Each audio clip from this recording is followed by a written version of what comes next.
मैं उड़ना चाहता हूँ, मैं दौड़ना चाहता हूँ और मैं गिरना भी चाहता हूँ, बस मैं रुकना नहीं चाहता।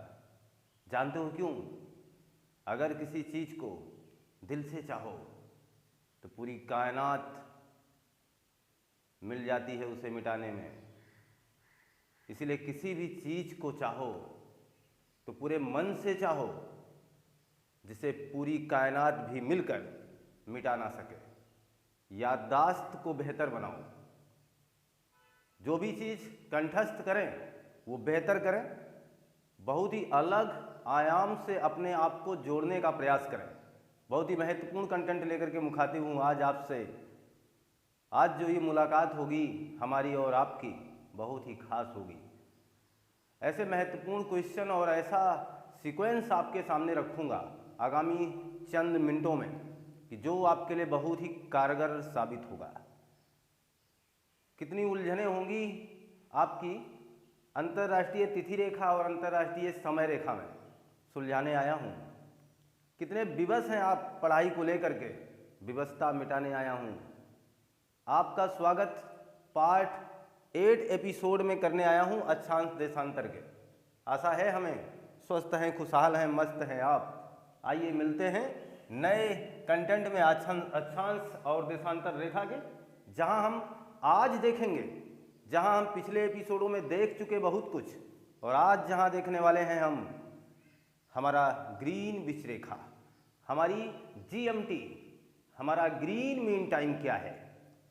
हमारे एग्जामिनर महोदय ने अच्छे खासे एग्जामों में क्या क्या पूछा है, इनसे जरा मुखातिब तो होइए। आइए देखते हैं, ले चलते हैं आपको इस महत्वपूर्ण कंटेंट की तरफ, जहां हमने शुरुआत ही कर ली नाम देकर के जीएमटी।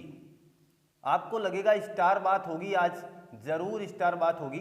जीएमटी, जिसे हम ग्रीनविच मीन टाइम कहेंगे, यानी ग्रीनविच मध्याह्न समय, ग्रीनविच माध्य समय। जो चर्चा होने वाली है इस पर होने वाली है, ग्रीनविच माध्य समय पर चर्चा होने वाली है। ये क्या है, क्या व्हाट इज दिस, ये है क्या, इसके बारे में सारी बातें हैं और इसके बारे में आज की हमारी और आपकी ये मुलाकातें हैं। जरूरी ये जो तथ्य मैं लाया हूं ना, ये वाकई में बहुत ही इंटरेस्टेड है। हम तैयार तो हैं यार, हम कहाँ कहते हैं आप तैयार नहीं हैं। हमने कभी मना ही नहीं किया कि आप तैयार नहीं, हमने कभी आपकी योग्यता पर उंगली नहीं उठाई है। हमने हमेशा ये कहा कि आप तैयार हैं। हम भी आपके साथ तैयार हैं। हम आपकी तैयारी को थोड़ा सा और बढ़ाने आए हैं। हमारा उद्देश्य है हम आपकी तैयारी में 4 चांद लगा पाएं, आप थोड़ा सा दौड़ें और तीव्र गति से, इस आशा के साथ मैं जुड़ता हूं। तो जीएमटी की बात करें, ये है क्या और इससे क्या क्या प्रश्न हमारे एग्जामिनर हमसे पूछ लेते हैं। तो ध्यान दीजिए, मैं बात करूंगा प्रधान यामोत्तर रेखा की। अभी मैं इसका नाम नहीं ले रहा हूं, अभी ये फिलहाल यहां पहुंचूंगा, लेकिन अभी बात करने वाले हैं हम प्रधान याम्योत्तर रेखा, जिसकी बात हम पिछले एपिसोड में भी करते आए हैं। इसलिए मैंने कहा हमेशा क्रमबद्ध तरीका अपनाएंगे तो ज़्यादा मज़ा पाएंगे। जल्दी जल्दी भागोगे ना तो वो मज़ा नहीं आएगा और ना पढ़ाई आपके साथ उस तरीके से सहूलियत बरतेगी। ये करिए कि आपको थोड़ा सा लगे कि हम अलग हैं। प्रधान यामोत्तर रेखा एपिसोड पुराना देखिए, एपिसोड 7 देखिए, मज़ा आएगा, दिलचस्पी हर जगह लगी हुई है। प्रधान यामोत्तर रेखा जैसे लिखूंगा ना, 0 अंश देशांतर रेखा, तुरंत आप समझ जाओगे जी हाँ सर, बहुत ही अच्छी बात कर रहे हैं आप। 0 अंश देशांतर रेखा, पिछले एपिसोड में जिसके बारे में चर्चा हुई, जिसे हमने कहा इसके साथ ना तो पूर्वी लिखा जाता है और इसके साथ ना तो पश्चिमी लिखा जाता है। इस बात को भी ध्यान रखें, एग्जामिनर कहीं भी आपको मूर्ख बना सकता है, किसी भी जगह वो आपके मस्तिष्क की गहन परीक्षा ले सकता है। तो हर जगह तैयार होना चाहिए। 0 अंश देशांतर के साथ ना तो आप पूर्वी लिखेंगे ना तो आप पश्चिमी लिखेंगे। 0 अंश अक्षांश के साथ ना तो आप उत्तरी लिखेंगे ना तो आप दक्षिणी लिखेंगे। 180 डिग्री देशांतर के साथ ना तो आप पूर्वी लिखेंगे ना ही आप पश्चिमी लिखेंगे। मेरा कहना मान गए तो काम बनेगा, ये बात मान के चले। तो प्रधान यामोत्तर रेखा 0 डिग्री देशांतर रेखा जिस पर ये चर्चा होने वाली है, वाकई में ये जो चर्चा है कब से शुरू हुई, कब इनके बारे में बात होना शुरू हुई? 1884। लीजिए, बहुत पुरानी बात है, शायद हम में से कोई तो था ही नहीं और हमारे जानकारों में से भी कोई नहीं था। 1884 यानी काफ़ी पुरानी बात। 1884 कहीं 1984 यानी काफ़ी पहले की बात। 1884 Washington DC, Washington DC, 1884 Washington DC, 2 बार बोलेंगे याद हो जाएगा। 1884 वाशिंगटन डीसी जो कि अमेरिका में है, अमेरिका का एक संघीय जिला है जिसके बारे में जब महाद्वीप पढ़ रहे होंगे ना तो सब कुछ जानेंगे। अभी फिलहाल हम लोग जिसके बारे में बात कर रहे हैं तो चर्चा हमारी वहाँ रहे तो फिलहाल ठीक है। 1884 वाशिंगटन डीसी जो कि अमेरिका में है, यहाँ पर एक सम्मेलन होता है जिसका नाम था इंटरनेशनल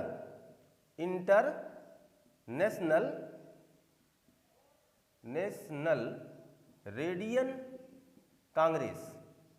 इंटरनेशनल रेडियन कांग्रेस की एक सम्मेलन हुआ। इस सम्मेलन यानी इस बैठक में यह निर्णय लिया गया कि इसी 0 डिग्री देशांतर रेखा को हम क्या मानेंगे? प्रधान यामोत्तर रेखा मानेंगे। 0 देशांतर मान ही रहे हैं, वो बात अलग है। वहाँ निर्णय होता है कि ये जो रेखा है, यह जो रेखा जो लंदन से होकर जा रही है, सारी बातें सुनिएगा, हर प्रश्न एग्जाम के लिए महत्वपूर्ण है। इस बैठक का महत्वपूर्ण हिस्सा क्या था? इस बैठक में था कि हम अपने जीवन यापन को सही ढंग से कर पाएं, हम अपने विभिन्न प्रकार के तारीखों से, समय से अपने आप को जोड़ पाएं। जरा बताना, अगर आपके जीवन में आज की बात मैं हटा दूं, समय ही ना हो और तारीख ही ना हो, तो मेरे हिसाब से आपकी ये सारी तैयारी बेकार है, क्योंकि फिर आप एक जानवर तरीके से अपने जीवन को गुजारेंगे। लेकिन फिलहाल मैंने ये कतई नहीं कहा कि आपका जीवन खराब हो जाएगा, क्योंकि फिर तो आपका जीवन स्वच्छंद हो जाएगा, क्योंकि ना आपको संडे का डर, ना आपको मंडे का खतरा, ना आपको किसी के आने का डर, ना किसी को जाने का डर, क्योंकि आपके पास टाइम ही नहीं है। समय है आपके पास आज, फिर भी आपको कद्र नहीं है। जरा सोचो, समय ना होता तो आपको किसकी कद्र होती? अच्छे अच्छे लोग चले जाते हैं जमाने से, पता नहीं कब आप ये सोचेंगे कि दीदार हो जाए।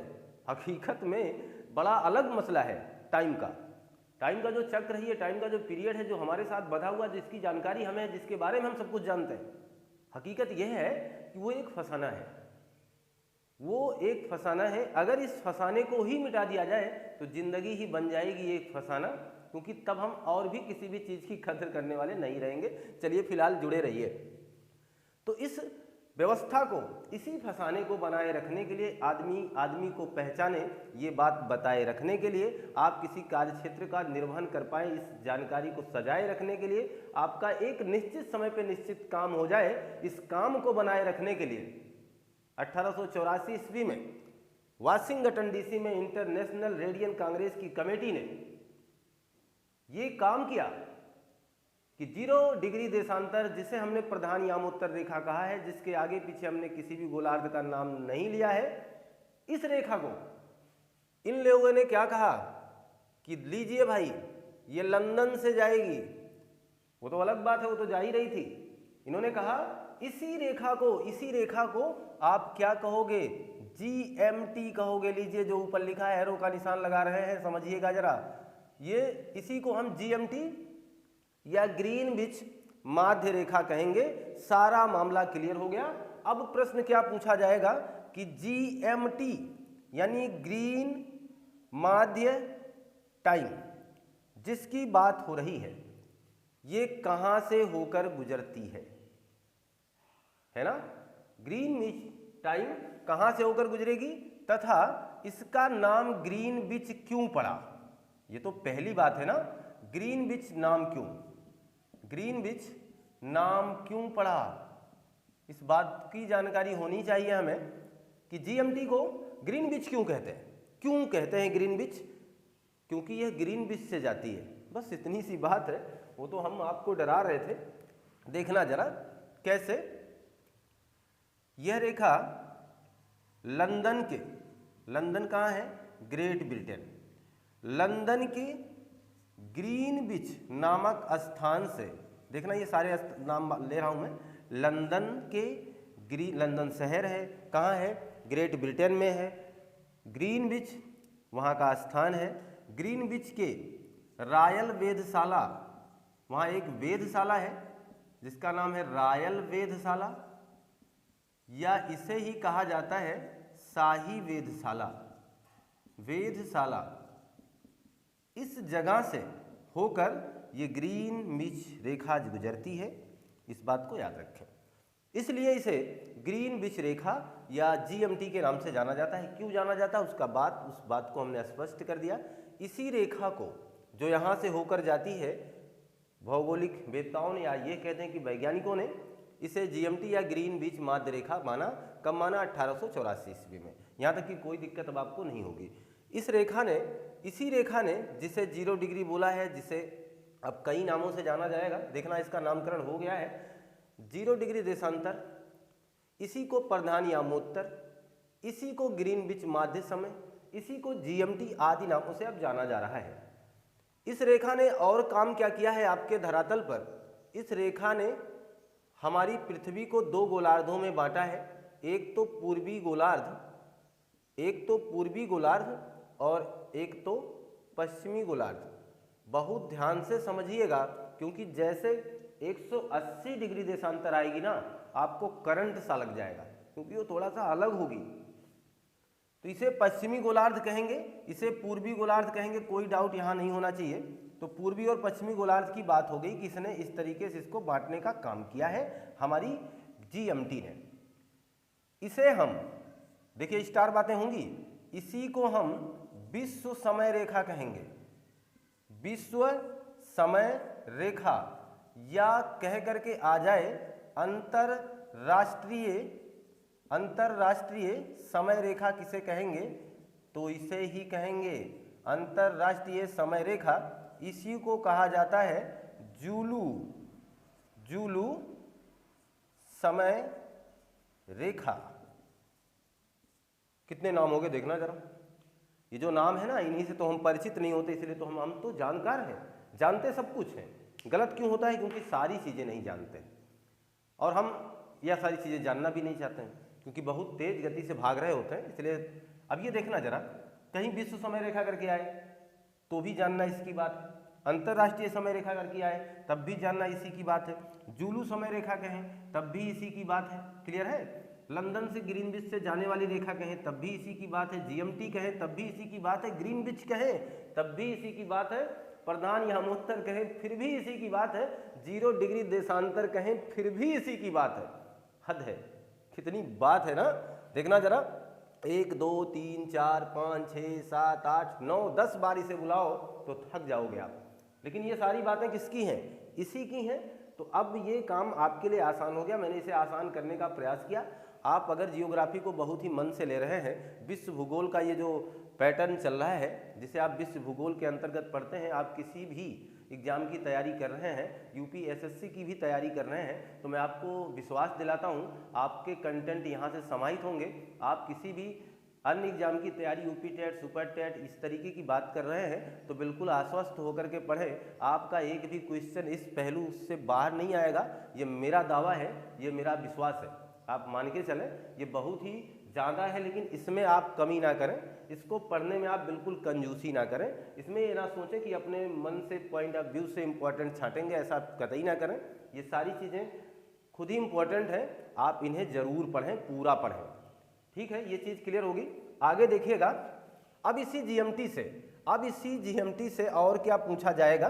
अब तो नामकरण हुआ, कैसे हुआ, किस किस नाम से जाने जाओगे, क्यों जाने जाओगे, ये सारी बातें हो चुकी हैं।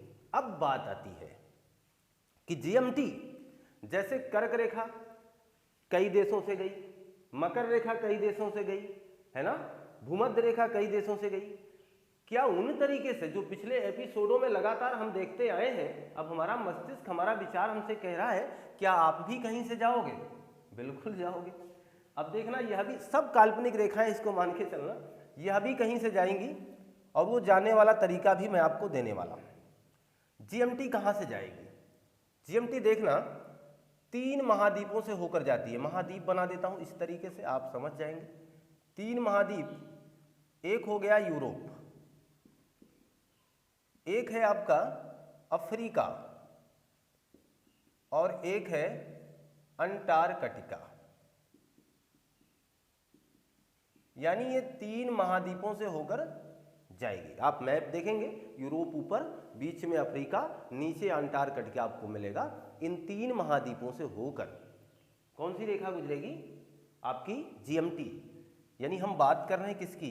जीएमटी की, यानी ग्रीनविच मीन टाइम की बात कर रहे हैं, या ग्रेट मीन टाइम कह सकते हैं। ग्रेट इसलिए कह रहा हूं क्योंकि वही मेन समय है, सब कुछ तो वही है, वहीं से सारा निर्धारण किया गया है। अब देखिए यूरोप के कहाँ कहाँ से जाएगी? यूरोप में ये great Britain, France, Spain, great Britain, France, Spain, है ना। यहाँ देखिएगा अफ्रीका के ये अल्जीरिया, माली, घाना, टोगा और है वर्किना फासो। आप सोचोगे सर यहाँ से? अंटार्कटिका एक निर्जन क्षेत्र है, ये बर्फ से हमेशा ढका हुआ रहेगा, अतः यहाँ पर कोई आदमी रहेगा ही नहीं, है ना। तो वहाँ पर कोई देश बसेगा ही नहीं, यानी यहाँ पर कोई नहीं मिलेगा आपको। ये जो यूरोप अफ्रीका की बात हो गई, यहाँ हमने आपसे कह दिया कि जीएमटी जो है हमारी, वो यूरोप के great Britain, France, Spain, Africa के अल्जीरिया, माली, घाना, टोगा और वर्किना फासो से होकर जाएगी। ये बहुत ही महत्वपूर्ण बात थी जो हमने शेयर किया आपके साथ, और आप इसे बेहतर ढंग से समझ भी सकते हैं, मुझे विश्वास भी है। परंतु आप हमेशा जिस ट्रिक की अपेक्षा करते हैं, जिस महत्वपूर्ण चीज़ को भी जानना चाहते हैं, मैं हर चीज़ों के साथ तैयार रहता हूँ। मैंने हमेशा आपसे वादा किया है, जैसा चाहोगे वैसा हमें पाओगे, जिस तरीके से ढालना चाहोगे वैसा ही हम ढल जाएंगे। और मैं ये सोच करके रहता हूँ कि आपके मस्तिष्क में जिस भी गतिविधि से, जिस भी क्रियाकलाप से मैं कंटेंट को समाहित कर पाऊँ, मेरा यही तो वर्क है। मेरी बताई हुई चीज़ें, मेरी ये कही हुई चीज़ें जब आप तक पहुँचेंगी ही नहीं, तो फिर तो मेरा कार्य दायित्व ही बेकार है। मैंने किया ही क्या है? फिर सारा काम बेकार हो जाएगा। देखना जरा, ग्रेट फंसा, बहुत ही बेहतरीन लाइन से बता रहा हूँ। ग्रेट फंसा अब जी माने ना तेरे बिना। अच्छा लगा भी होगा, क्योंकि लाइन ऐसी है जो आपके समय के हिसाब से आपको दिलचस्पी पैदा कराएगी। ग्रेट फंसा अब जी माने ना तेरे बिना, ये लाइन है जो आपको याद करा देगी कि जीएमटी कहाँ कहाँ से जाती है। दोबारा कहिए, ग्रेट फंसा अब जी माने ना तेरे बिना। ये लाइन आपको याद क्या करा रही है? ये लाइन आपको याद करा रही है कि जीएमटी कहाँ कहाँ से जाएगी, जीएमटी कहाँ कहाँ से होकर जाती है। इस बात को देख लीजिए। ग्रेट फंसा, ग्रेट से होगा ग्रेट ब्रिटेन, फंसा से फ्रांस और स्पेन, है ना। तो मैं लिख दूं, आप इसे भी नोट कर सकते हैं, क्योंकि आप इसे ज़रूर नोट करना चाहेंगे, क्योंकि आपको ये लाइन स्टार लगेगी। स्टार लाइन है तो स्टार तरीके से भी मैं लिख ही दूं। थोड़ा सा आपके लिए इसके ग्रेड कर देता हूं मैं। ग्रेट फंसा अब जी, ग्रेट फंसा अब जी लागे ना तेरे बिना। सॉरी, अब जी लागे नहीं लिखना है, अब जी माने ना तेरे बिना। अब जी माने ना तेरे बिना।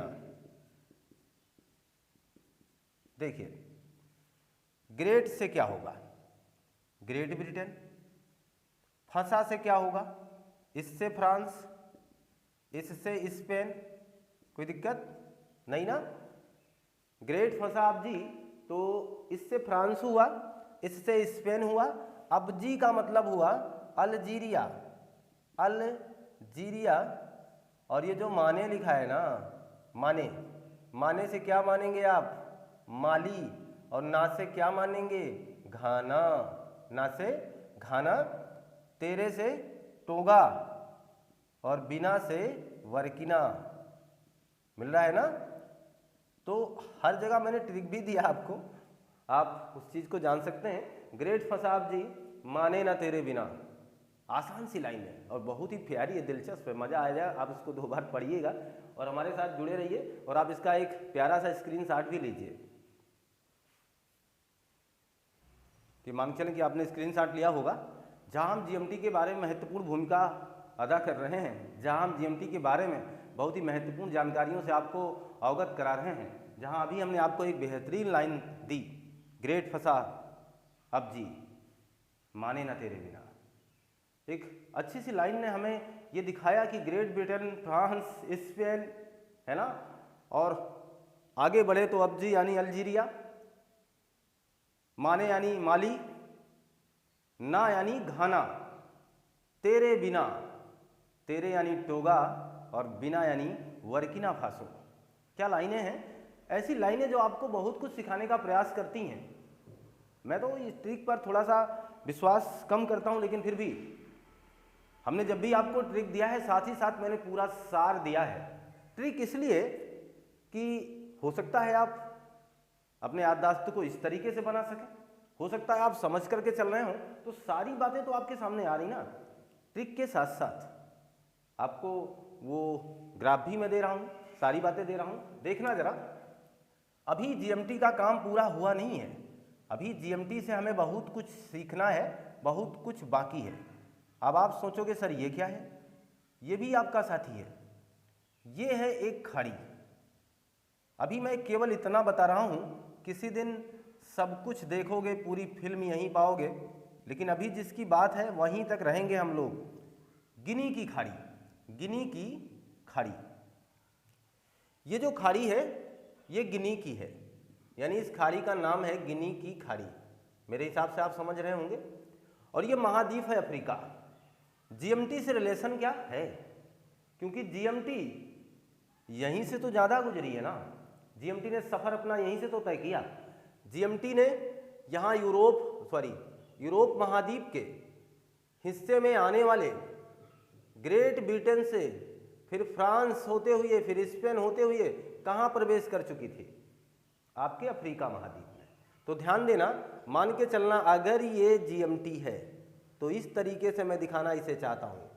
ये जीएमटी है और ये 0 डिग्री भूमध्य रेखा है, लीजिए ऐसे करके।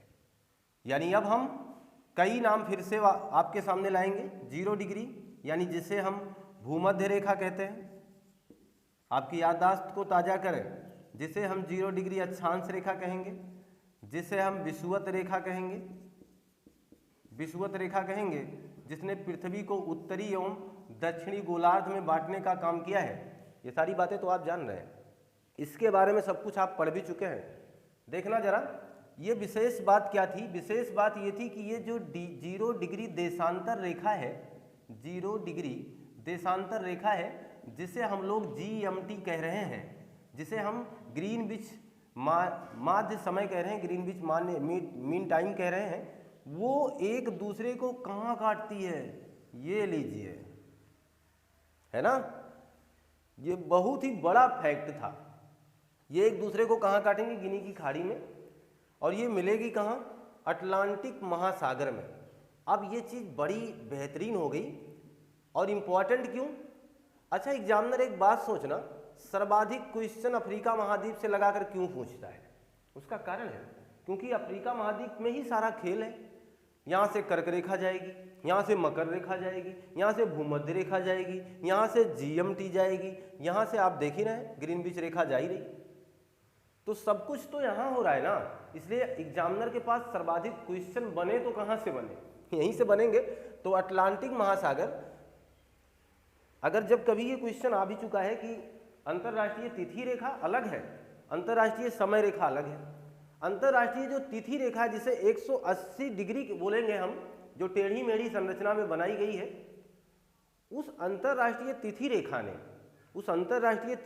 ने भूमध्य रेखा को कहाँ काटा है? प्रशांत महासागर में, इसलिए स्टार प्रश्न है। अंतरराष्ट्रीय तिथि रेखा ने भूमध्य रेखा को प्रशांत महासागर में काटा है, लेकिन अंतरराष्ट्रीय समय रेखा ने ग्रीन विच मीन टाइम ने इसे अटलांटिक महासागर में काटा। इस बात को ध्यान देना, स्टार प्रश्न है ये, बहुत बार ये पूछा जा चुका है आपके एग्जामों में। तो जीएमटी ने कहाँ काटा? गिनी की खाड़ी, अटलांटिक महासागर। गिनी की खाड़ी कहाँ मिलेगी? अफ्रीका महाद्वीप। देखना जरा ऐसे मैप में, तो अफ्रीका महाद्वीप के ठीक यहीं मिल जाएगा आपको, ये चीज़ ध्यान देना। अच्छा, ये मैप बनाने के पीछे, इस प्रक्रिया को लाने के पीछे और क्या बताना था मेरा, जरा ध्यान देना। ये वही अफ्रीका महाद्वीप है जहाँ से कर्क रेखा गई थी, ये वही अफ्रीका महाद्वीप है जहाँ से मकर रेखा भी गई थी, ये वही अफ्रीका महाद्वीप है जो आपके आंखों के सामने भूमध्य रेखा को अपने बीच से जाते हुए दिखा रहा है। ये वही अफ्रीका महाद्वीप है जिसने आपके आंखों के सामने, आपके इसी अफ्रीका महाद्वीप से इसने दिखाया कि मेरे अंदर से 0 डिग्री भी जाती है, यानी देशांतर भी जाता है, भूमध्य भी जाता है। क्लियर है? ये सब कुछ बताने का प्रयास कर रहा है। और देखना, हमने अभी आपसे कहा कि भूमध्य रेखा ने पृथ्वी को उत्तरी और दक्षिणी गोलार्ध में बांटा है। इसका मतलब हुआ ये इतना हिस्सा उत्तरी गोलार्ध का है, ये इतना हिस्सा दक्षिणी गोलार्ध में है कि नहीं? देखना जरा, अफ्रीका महाद्वीप का ये इतना हिस्सा उत्तरी गोलार्ध में, इतना दक्षिणी गोलार्ध में है। जीएमटी ने क्या किया है? जीएमटी ने, अभी थोड़ी देर पहले आपने जाना है कि जीएमटी ने पृथ्वी को किस किस गोलार्धों में बांटा है? पश्चिमी गोलार्ध में और पूर्वी गोलार्ध में बांटा है कि नहीं बांटा है? यानी अगर इस तरीके से देखोगे तो पश्चिमी और पूर्वी गोलार्ध हो जाएगा। अब जरा ध्यान दो, स्टार प्रश्न क्या आ रहा है? पश्चिमी गोलार्ध में भी देखो अफ्रीका महाद्वीप है ना? ये मामला कहाँ है? पश्चिमी गोलार्ध में है। ये मामला कहाँ है? पूर्वी गोलार्ध में है। क्या मिला आपको? अफ्रीका महाद्वीप एक ऐसा महाद्वीप है जहाँ से कर्क रेखा, मकर रेखा, भूमध्य रेखा, जीएमटी सब जाती हैं। अफ्रीका महाद्वीप एक ऐसा महाद्वीप है इकलौता जो चारों गोलार्धों में फैला हुआ है, उत्तरी गोलार्ध, दक्षिणी गोलार्ध, पूर्वी गोलार्ध, पश्चिमी गोलार्ध। अब बताना एग्जामिनर प्रश्न कहाँ से करे? यार हद है, सब जगह आप ही हो तो आपसे ही तो पूछूंगा। हर जगह छाए हुए हैं आप, तो क्वेश्चन लाएंगे कहाँ से मेरे बाप? तो आपसे ही तो पूछेंगे सारी बातें, हर बातें, हर प्रश्न यहीं से तो मुखातिब होना पड़ेगा हमें, हर चीज़ यहीं से जानना पड़ेगा। मेरे हिसाब से आप ये सारी बातें समझ पा रहे होंगे। बेहतरीन कॉन्सेप्ट आपके सामने मैंने रखने का प्रयास किया है, वो सारी बातें। अब आप इस टॉपिक से एकदम जुड़ जाइए और मन से इस चीज़ को पढ़िए, अपने नोटबुक पर अपना पेन दौड़ाते रहिए, आपको बेहतरीन ढंग से सारी बातें आपको समझ में आती रहेंगी। आप इसका स्क्रीनशॉट लीजिए। दिमाग चले कि आपने स्क्रीनशॉट ले लिया होगा। आप एक बेहतरीन स्टूडेंट की भांति हमारे साथ लगे रहे, बने रहे। महत्वपूर्ण भूमिका अभी भी बाकी है, इस क्लास का महत्वपूर्ण पहलू अभी भी आना शेष है। ध्यान दीजिए, इसलिए मैंने कहा शुरू से लेकर के अंत तक जब आप वीडियो देखते हैं तो आपको बहुत कुछ खास मिल जाते हैं, और मिलने का प्रयास भी हमारा, देने का भी प्रयास हमारा रहता है। देखना जरा, अब मैं महत्वपूर्ण बात करूंगा जहां जीएमटी की बात हो गई, अंतरराष्ट्रीय समय रेखा की बात हो चुकी है। अब हम बात करने वाले हैं अंतरराष्ट्रीय तिथि रेखा की। अंतरराष्ट्रीय तिथि रेखा ये क्या है जरा?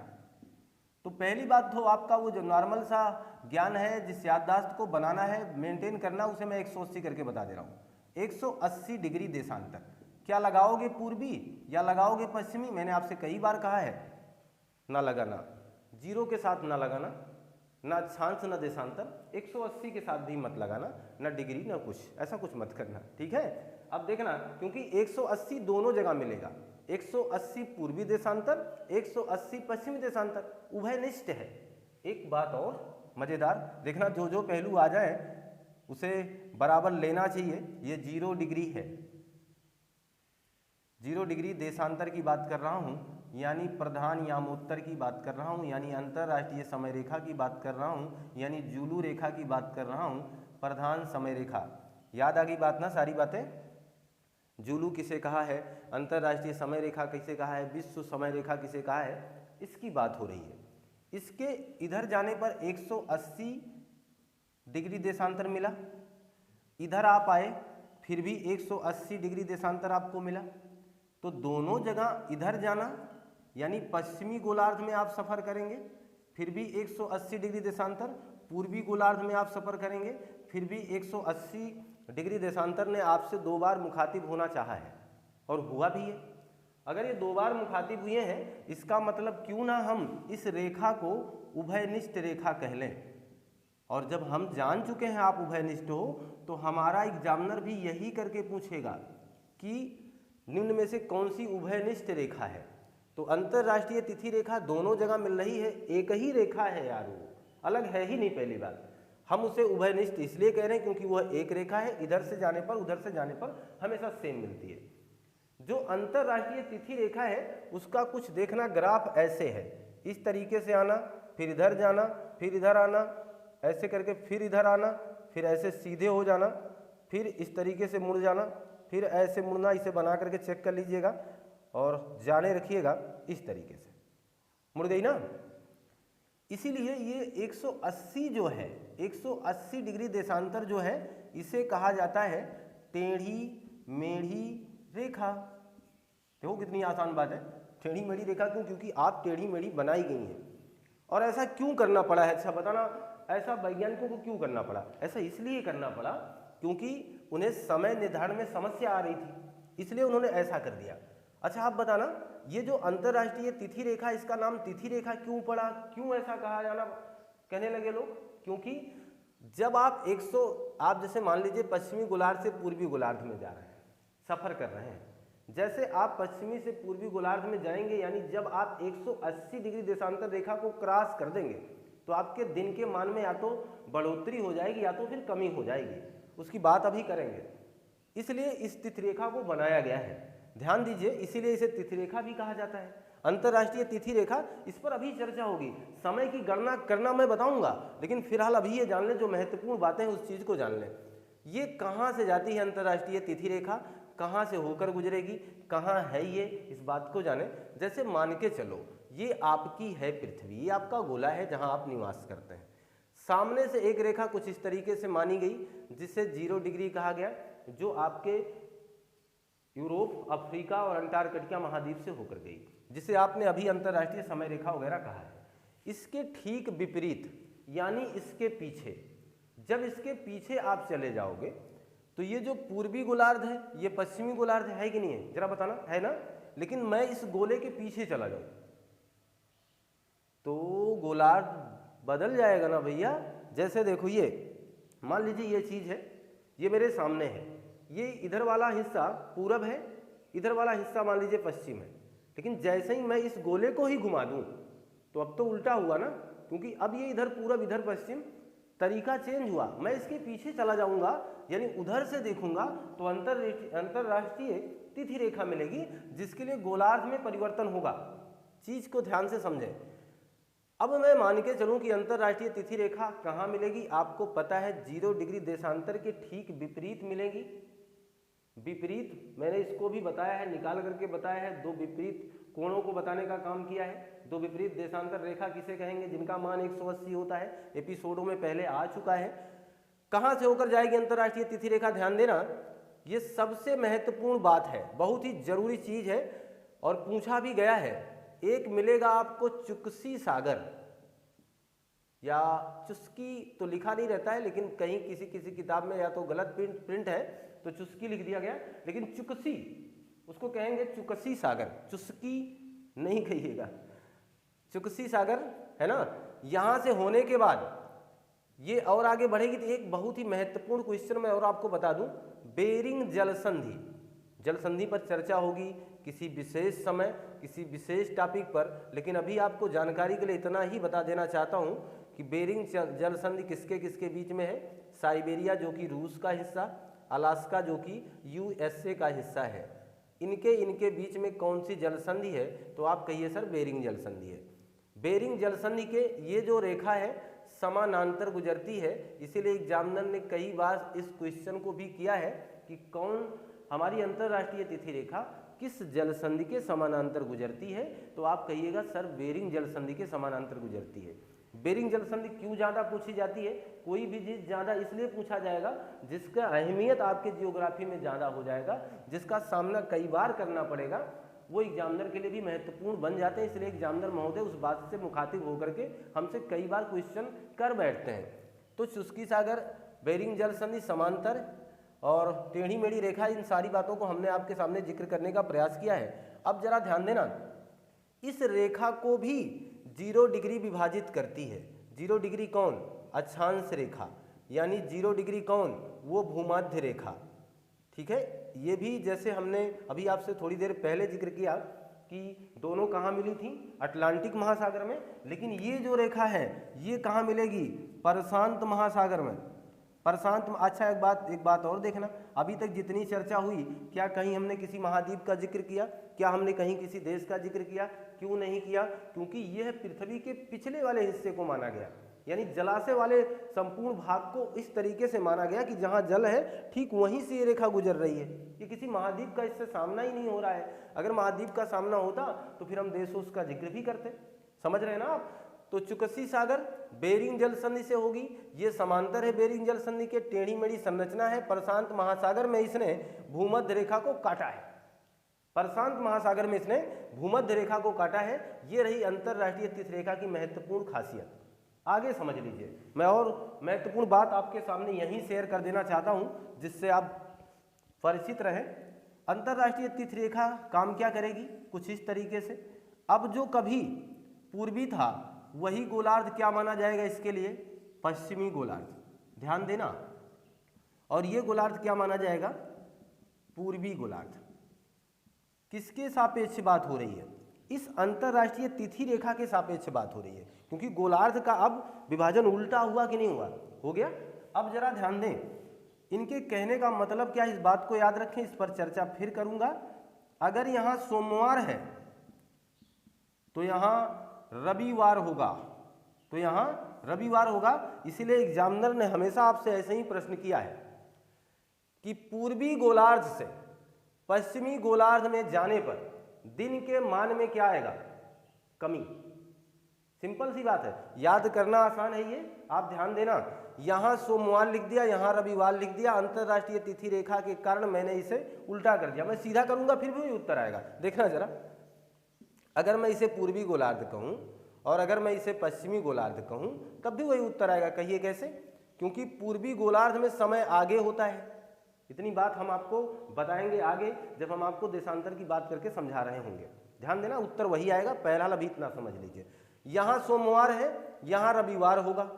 इसका मतलब हुआ पूर्वी गोलार्ध से अगर आप पश्चिमी गोलार्ध में आएंगे, 180 डिग्री देशांतर रेखा को क्रॉस करेंगे तो आपके दिन के मान में कमी आ जाएगी।